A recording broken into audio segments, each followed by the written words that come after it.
Olá, leitores da Bíblia, bem-vindos ao dia 338.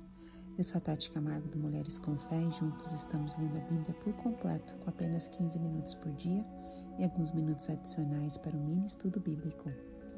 Hoje vamos iniciar 2 Coríntios e eu vou ler para vocês os primeiros 4 capítulos. Mas antes, vamos fazer a nossa oração.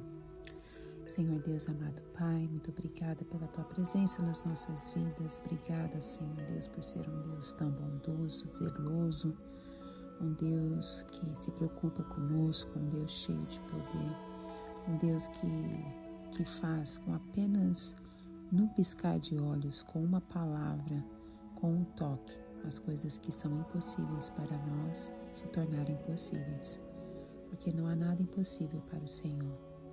E nós temos um Deus que nos ama, nos cuida e nós somos tão gratos por ter esse Deus ao nosso lado em todo o tempo. Perdoa as nossas falhas e que o nosso coração possa sempre estar alinhado com o Teu.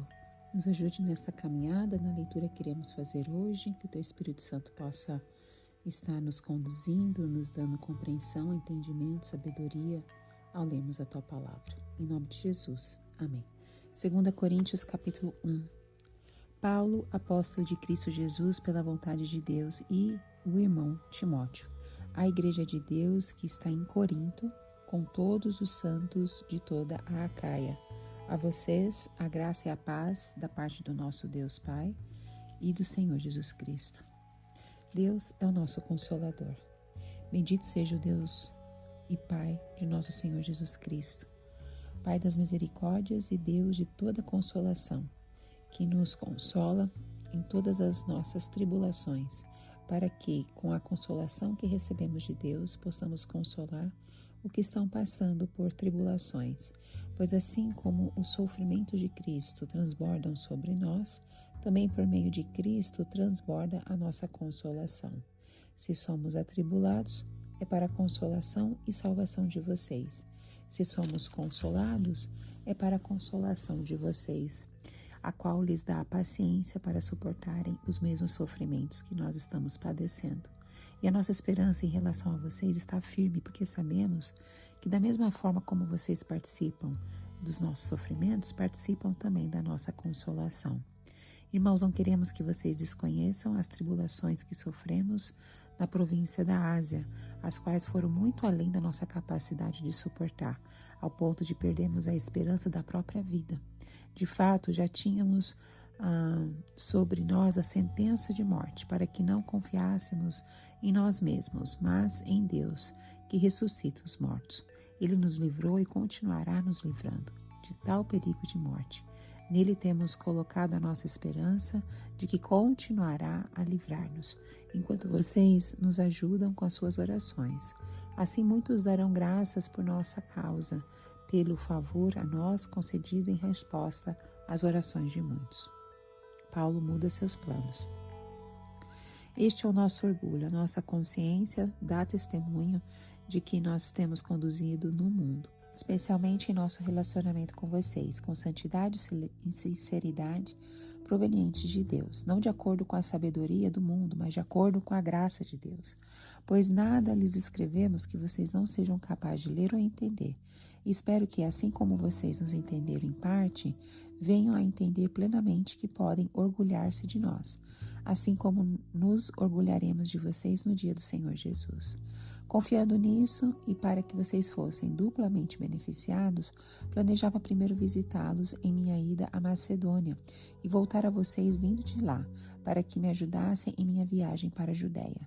Quando planejei isso, será que o fiz levianamente?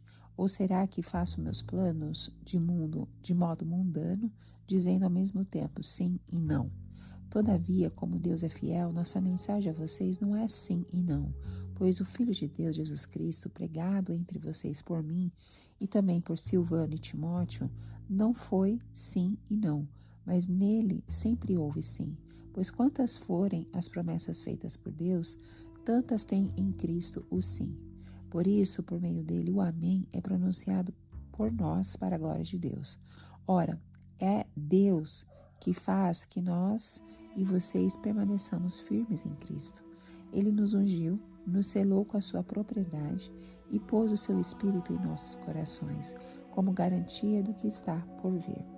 Invoco a Deus como testemunha de que foi a fim de poupá-los que não voltei a Corinto.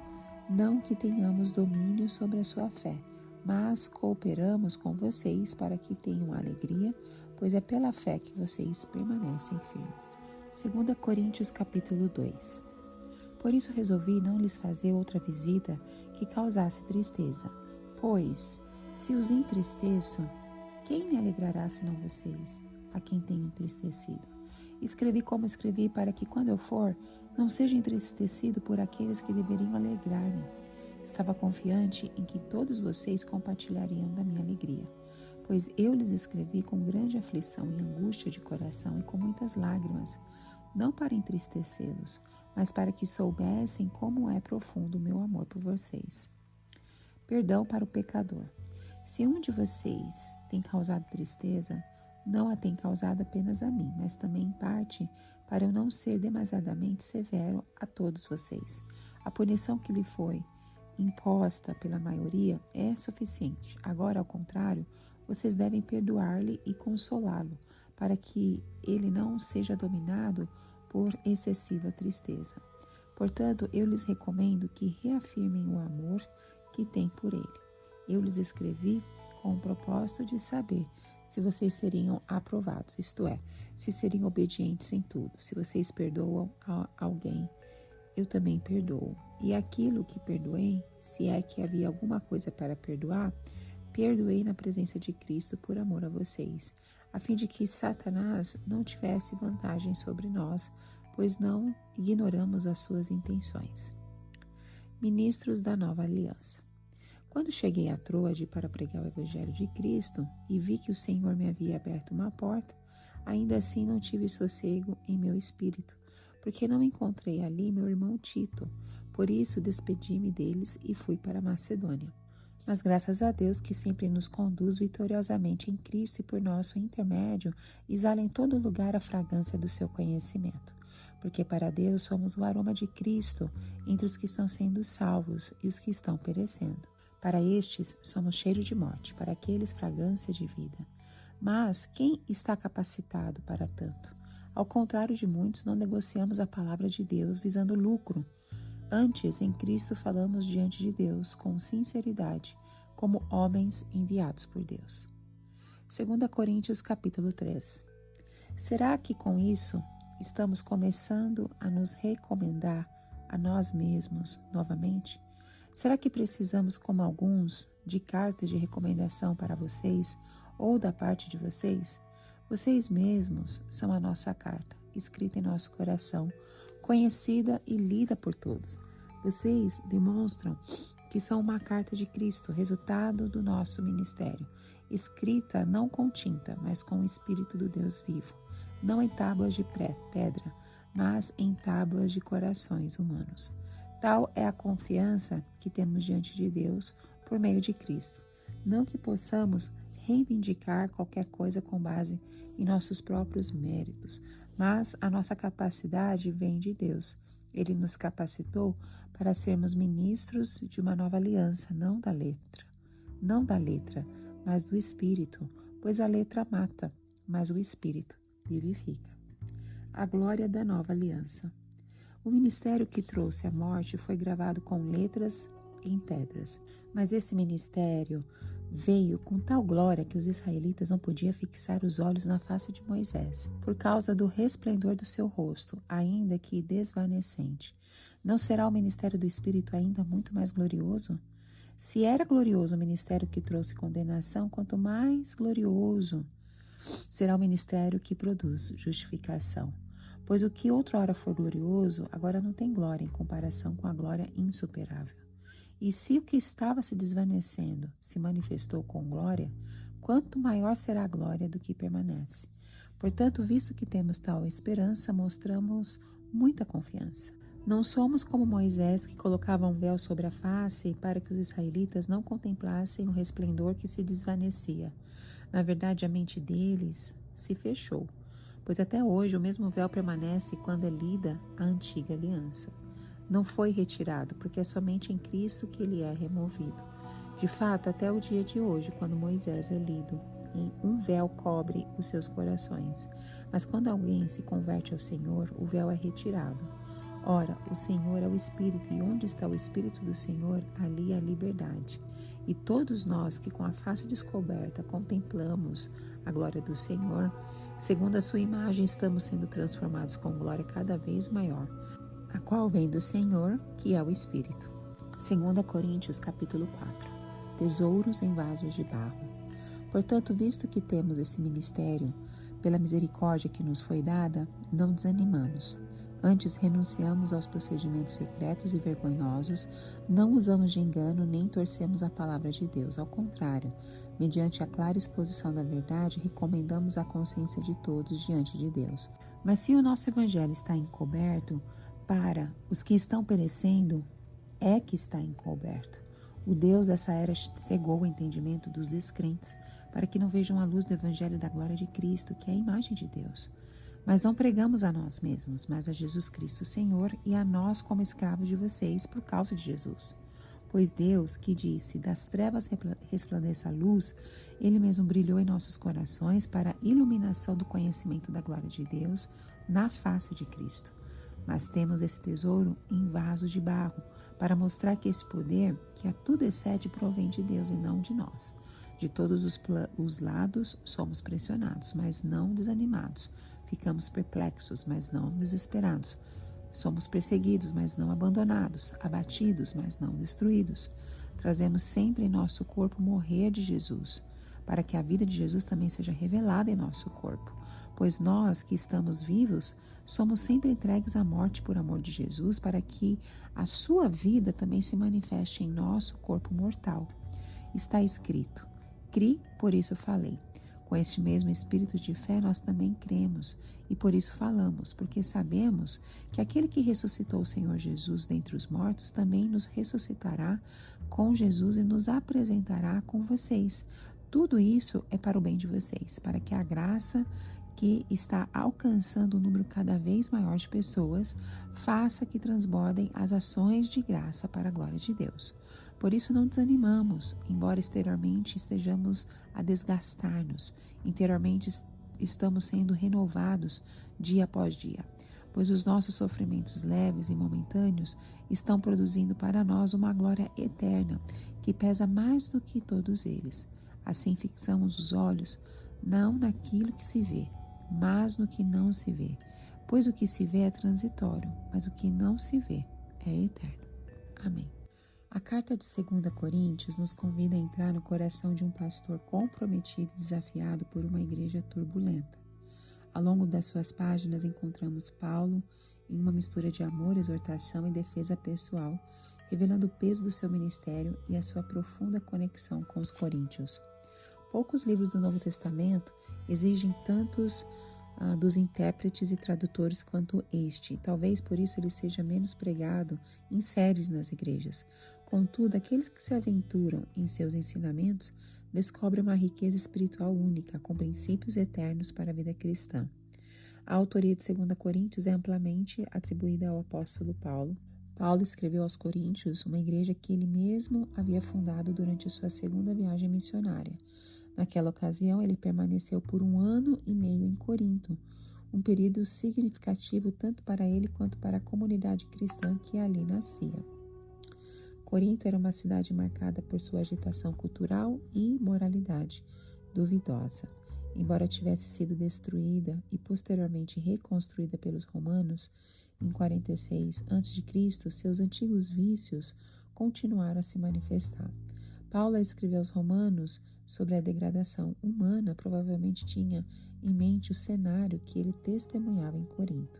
A igreja local também enfrentava problemas. Embora os cristãos coríntios tivessem experimentado a graça de Deus, ainda carregavam hábitos antigos e eram impressionados por coisas exteriores, como a eloquência e a sabedoria humana. O próprio Paulo precisou corrigi-los em questões de imoralidade e desordem espiritual na sua primeira carta. Agora, em 2 Coríntios, ele continua sua obra pastoral, lidando com os novos desafios e aprofundando sua relação com a igreja. 2 Coríntios capítulo 1 é um dos capítulos mais pastorais e sinceros das cartas de Paulo. Ao ler esse capítulo, nós vamos ver um líder vulnerável que não tenta esconder suas fraquezas. Pelo contrário, ele transforma sua dor em um testemunho do cuidado e do consolo de Deus. É um lembrete poderoso de que a fé não nos isenta do sofrimento, mas nos dá esperança nele. Corinto era uma cidade economicamente próspera, mas moralmente decadente. Localizada em um ponto estratégico da Grécia, atraía comerciantes, filósofos, atletas e também práticas religiosas pagãs. No meio desse cenário, a igreja que Paulo fundou enfrentava os desafios típicos de uma comunidade cristã cercada por valores contrários ao Evangelho. Além das tensões internas, Paulo enfrentava grandes sofrimentos em seu ministério. No início dessa carta, ele revela que chegou a perder a esperança da própria vida, tamanho o peso das tribulações que enfrentou na Ásia. 2 Coríntios é uma das cartas mais pessoais de Paulo, onde ele compartilha suas fragilidades, sua dependência de Deus e seu compromisso com a verdade no Evangelho. Ele começa fazendo uma saudação e uma abertura pastoral. Ele inicia reafirmando a sua autoridade apostólica. Ele inclui Timóteo na saudação e escreve não apenas à igreja de Corinto, mas também a todos os santos da Acaia. Isso mostra a dimensão regional da mensagem e o carinho pastoral por toda aquela área. A saudação clássica de Paulo aparece: graça e paz da parte de nosso Deus Pai e do nosso Senhor Jesus Cristo. Essas palavras resumem o coração da mensagem cristã, o favor imerecido de Deus e a paz que resulta da reconciliação com Ele. Paulo louva a Deus, chamando Ele de Pai das misericórdias e de Deus de toda a consolação. Essa expressão revela a ternura e o cuidado de Deus por seus filhos. Ele afirma que Deus nos consola em todas as nossas tribulações. E aqui nós aprendemos que o consolo de Deus nunca é apenas para nós, mas para que nós também nos tornemos canal de consolo para os outros. Paulo segue dizendo: assim como o sofrimento de Cristo transborda sobre nós, também por meio de Cristo transborda a nossa consolação. O sofrimento faz parte da caminhada cristã, mas o consolo de Cristo é sempre maior. Ele explica que os seus sofrimentos não foram em vão. O que Paulo vive impactava diretamente a vida espiritual dos coríntios. Por fim, ele expressa a confiança: da mesma forma como vocês participam dos nossos sofrimentos, participam também da nossa consolação. Na família de Deus, o sofrimento e o consolo são compartilhados.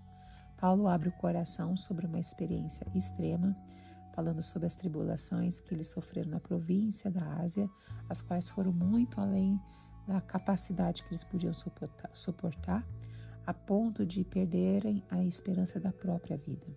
Possivelmente ele se refere aos eventos difíceis que viveu em Éfeso. Ele reconhece que passou pela sentença de morte, mas isso o ensinou a não confiar em si mesmo, e sim em Deus, que ressuscita os mortos. Essa é uma das maiores lições desse capítulo. Quando nós somos levados ao limite, Deus nos ensina a depender dele. Paulo testemunha que Deus o livrou e que continuará a livrá-lo. Além disso, ele valoriza a oração da igreja, enquanto vocês nos ajudam com as suas orações. Isso nos lembra que a oração tem um impacto real no cuidado de Deus sobre a vida das pessoas. Paulo defende a integridade de sua conduta. Ele não age segundo a sabedoria do mundo, mas segundo a graça de Deus. Ele afirma que tudo que ele escreveu era compreensível e transparente. Seu desejo era que os coríntios pudessem se orgulhar dele, assim como ele se orgulhava deles no dia de Cristo. Paulo lembra que pretendia visitá-los 2 vezes, a caminho da Macedônia, e ao retornar, quando mudou os planos, alguns os acusaram de ser instável. Ele responde: será que faço meus planos de modo mundano, dizendo ao mesmo tempo sim e não? Sua intenção sempre foi agir com sinceridade, guiado por Deus. Paulo afirma que, assim como Deus é fiel, a mensagem pregada não é ambígua. Ele declara: quando forem as promessas feitas por Deus, tantas têm em Cristo o sim. Essa é uma das afirmações mais poderosas das Escrituras. Em Jesus, Deus confirma todas as suas promessas. Isso inclui o que foi dito aos patriarcas, aos profetas e a todos nós hoje.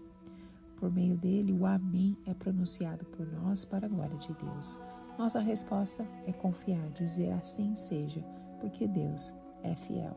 E ele conclui: Deus nos ungiu, nos selou com a sua propriedade, pôs seu Espírito em nossos corações, como garantia do que está por vir. Isso se conecta às promessas do Antigo Testamento sobre o Espírito Santo, habitando no coração do povo. Paulo encerra explicando que não voltou a Corinto a fim de poupá-los. Ele agiu com amor, dando tempo para a igreja refletisse e se corrigisse. Ele reforça: não tenhamos domínio sobre a fé, mas cooperamos com vocês para que tenham alegria, pois é pela fé que vocês permanecem firmes. A liderança cristã não é autoritária, mas trabalha para promover fé e alegria no povo de Deus. 2 Coríntios capítulo 2 é um dos capítulos mais intensos emocionalmente desta carta. Ao ler esse capítulo, vamos perceber o coração pastoral de Paulo, a dor de um líder ferido e, ao mesmo tempo, o desejo sincero de restauração. Ele não escreve como um apóstolo distante, mas como alguém profundamente envolvido com a vida daquela igreja. Paulo escreveu 2 Coríntios por volta de 56 d.C., após um período muito delicado no relacionamento com a igreja de Corinto. Essa igreja que ele mesmo fundou durante a segunda viagem missionária estava abalada por divisões, questionamento da autoridade apostólica de Paulo e problemas morais. Entre o envio de 1 Coríntios e a escrita de 2 Coríntios, Paulo fez o que ele chama de uma visita dolorosa. Durante essa visita, provavelmente alguém o confrontou publicamente, o que gerou grande tristeza e tensão na comunidade. Em vez de voltar imediatamente, Paulo decidiu escrever uma carta severa, que muitos estudiosos acreditam ter se perdido, embora alguns associem essa carta aos capítulos 10 ao 13 de 2 Coríntios. Além disso, Paulo estava profundamente angustiado com o efeito dessa carta e com a resposta dos coríntios. Ele combinou com Tito que receberia notícias em Troade, mas Tito não apareceu, aumentando ainda mais a sua preocupação. Paulo abre o capítulo explicando: resolvi não lhes fazer outra visita que causasse tristeza. Ele sabia que a sua visita precipitada, após o confronto anterior, só pioraria a situação. Ele diz algo muito sincero: se os entristeço, quem me alegrará senão vocês, a quem tenho entristecido? Paulo reconhece que o seu relacionamento com a igreja é mútuo. Quando há tristeza e divisão, todos sofrem. Em vez de uma visita tensa, ele preferiu escrever, mesmo com muita aflição. Isso nos ensina que confrontar alguém em amor às vezes é mais difícil do que simplesmente se calar, mas é necessário fazer. No contexto greco-romano, os líderes que demonstravam emoções, como Paulo faz aqui, eram vistos como sinceros e próximos, o que se alinhava com a expectativa de um bom relacionamento entre o líder e a comunidade. Paulo então aborda o caso de um homem que havia causado tristeza à comunidade. Ele diz: não tem causado apenas a mim, mas também em parte a todos vocês. Embora a ofensa tenha sido pessoal, ele afetou toda a igreja. A punição aplicada pela maioria já havia sido suficiente. Agora Paulo orienta: vocês devem perdoá-lo e consolá-lo, para que ele não seja dominado por excessiva tristeza. Esse equilíbrio entre disciplina e restauração é fundamental. A igreja não pode ser omissa diante do pecado, mas também não pode ser cruel a ponto de destruir o pecador arrependido. Ele conclui com um conselho cheio de amor: reafirme o amor que tem por ele. O objetivo final sempre deve ser a restauração. Paulo relata a sua viagem a Troade para pregar o evangelho. Vi que o Senhor me havia aberto uma porta. Mesmo com essa oportunidade, ele não teve sossego, porque Tito não apareceu. Essa confissão é muito humana. Mesmo com as portas abertas para o ministério, a preocupação com a igreja de Corinto dominava o coração de Paulo. Ele decide partir para a Macedônia, onde finalmente encontraria Tito e receberia notícias dos coríntios, como ele relata mais adiante.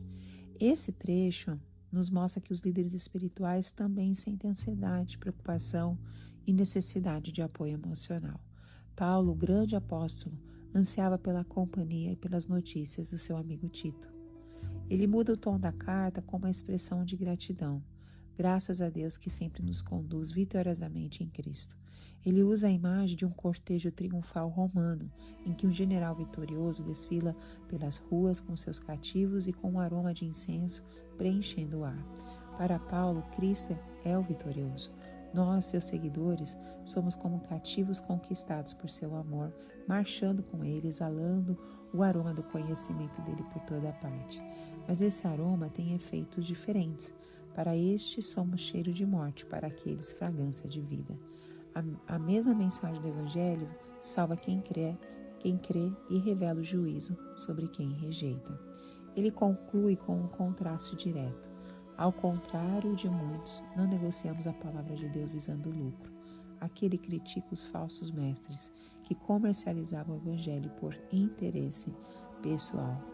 Paulo e seus companheiros pregavam com sinceridade, como homens enviados por Deus. 2 Coríntios capítulo 13 é um dos capítulos mais teológicos e profundos da carta de Paulo.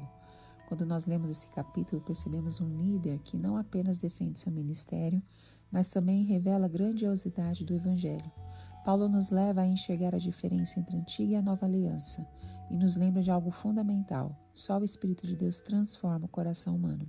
É um convite a olhar além das aparências e a viver sob o poder renovador do Espírito. Paulo introduz aqui um dos temas centrais de sua teologia, o contraste entre a antiga aliança baseada na lei mosaica e a nova aliança, estabelecida por Cristo e vivificada pelo Espírito. Essa comparação era fundamental no ambiente judaico no primeiro século, onde as disputas sobre o papel da lei eram frequentes. Paulo começa com uma pergunta retórica. Será que com isso estamos começando a nos recomendar a nós mesmos novamente? Alguns em Corinto exigiam de Paulo cartas de recomendação, prática comum na época. Mas ele responde que a maior prova de seu ministério são os próprios coríntios. Ele afirma: vocês são a nossa carta, escrita em nosso coração, conhecida e lida por todos. O impacto do evangelho na vida deles é visível para todos.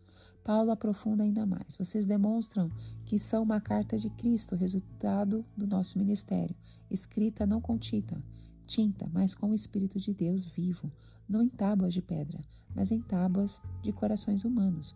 Ele faz aqui uma clara alusão a Êxodo 31:18, quando Deus escreveu a lei em tábuas de pedra, contrastando com a obra do Espírito que transforma o coração humano.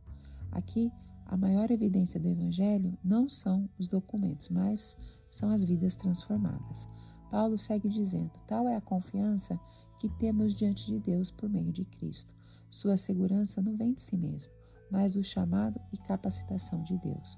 Ele reconhece não que possamos reivindicar qualquer coisa com base em nossos próprios méritos, mas a nossa capacidade vem de Deus. Isso nos ensina que o ministério verdadeiro depende inteiramente da graça e do poder de Deus. Paulo declara: ele nos capacitou para sermos ministros de uma nova aliança, não da letra, mas do Espírito, pois a letra mata, mas o Espírito vivifica. O contraste entre a letra e o Espírito não é um ataque à Escritura, mas a aplicação fria e legalista da lei, sem o poder transformador do Espírito. Paulo aprofunda o contraste entre a antiga e a nova aliança.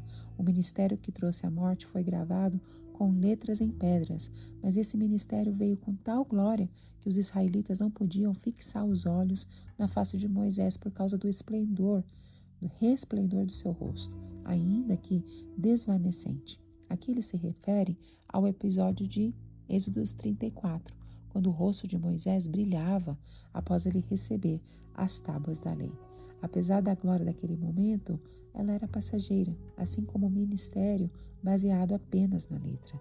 Ele continua: não será o ministério do Espírito ainda muito mais glorioso? A nova aliança mediada por Cristo é muito superior, porque traz vida, não condenação. O apóstolo conclui: e se o que estava se desvanecendo se manifestou com glória, quanto maior será a glória do que permanece. A glória da nova aliança é permanente, pois está baseada na obra de Cristo e no agir do Espírito. A partir dessa comparação, Paulo destaca a ousadia que ele e os cristãos têm. Portanto, vimos que temos tal esperança, mostramos muita confiança. Ele faz um contraste direto com Moisés. Não somos como Moisés, que colocava um véu sobre a face para que os israelitas não contemplassem o resplendor que se desvanecia. O véu simboliza o endurecimento do coração do povo e a incapacidade de compreender plenamente a revelação de Deus. Paulo explica que ainda hoje, quando a antiga aliança é lida, um véu cobre os seus corações, mas há esperança. Mas quando alguém se converte ao Senhor, o véu é retirado. Essa esperança de conversão abre os olhos espirituais, permitindo que a pessoa contemple a verdadeira glória de Deus. Ele conclui com uma das declarações mais belas da Bíblia. E todos nós que com a face descoberta contemplamos a glória do Senhor segundo a sua imagem, estamos sendo transformados com glória cada vez maior, a qual vem do Senhor, que é o Espírito. Ao meditar nisso, nos lembramos que o cristianismo não é uma mudança exterior, mas um processo contínuo de transformação interior pelo Espírito Santo. E 2 Coríntios capítulo 4 é um dos textos mais profundos sobre a fragilidade humana e o poder de Deus.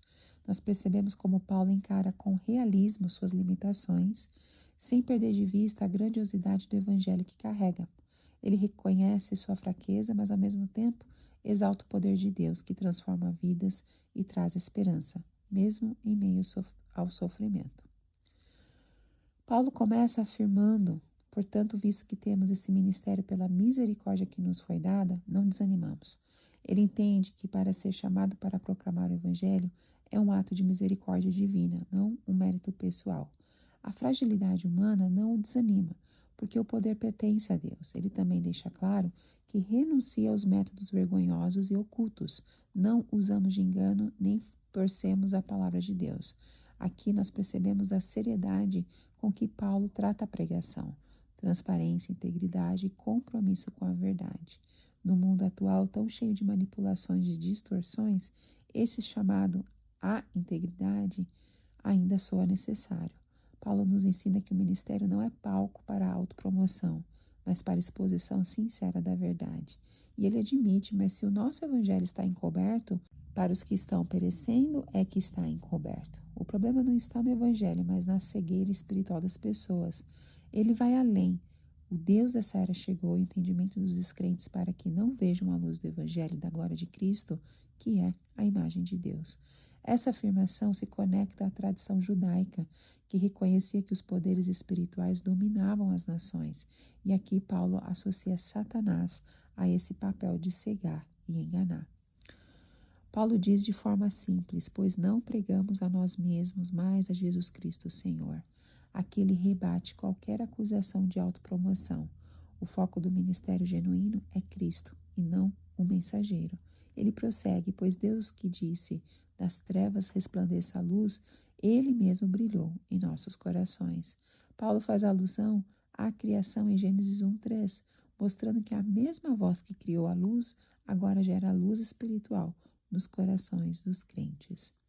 A luz é o conhecimento da glória de Deus revelada no rosto de Cristo. É Cristo quem revela plenamente o Pai.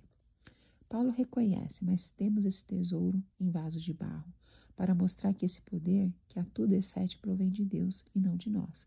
O Evangelho é um tesouro, mas nós, como mensageiros, somos frágeis como potes de barro. Na cultura de Corinto, potes de barro eram comuns, baratos e facilmente descartados. Essa imagem revela a humildade e a limitação dos servos de Deus. O contraste entre o conteúdo precioso e o recipiente frágil realça o poder divino. Então ele descreve as provações. De todos os lados somos pressionados, mas não desanimados. Ficamos perplexos, mas não desesperados. Somos perseguidos, mas não abandonados. Abatidos, mas não destruídos. Essas antíteses mostram que o sofrimento não define o fim da história. Além disso, trazemos sempre em nosso corpo o morrer de Jesus, para que a vida de Jesus também seja revelada em nosso corpo. Apesar do sofrimento, Paulo não se cala. Ele cita Salmo 116. Crie, por isso falei. Essa é a postura de fé. Mesmo em meio às aflições, continuamos crendo e anunciando. A razão dessa coragem está na certeza da ressurreição. Sabemos que ele que ressuscitou ao Senhor Jesus Cristo dentre os mortos, também nos ressuscitará com Jesus. Essa é a âncora da fé cristã, a vitória final sobre a morte. Amém? Que Deus te abençoe grandemente nessa leitura com tantas informações preciosas. E eu te encontro no próximo áudio. Tchau, tchau.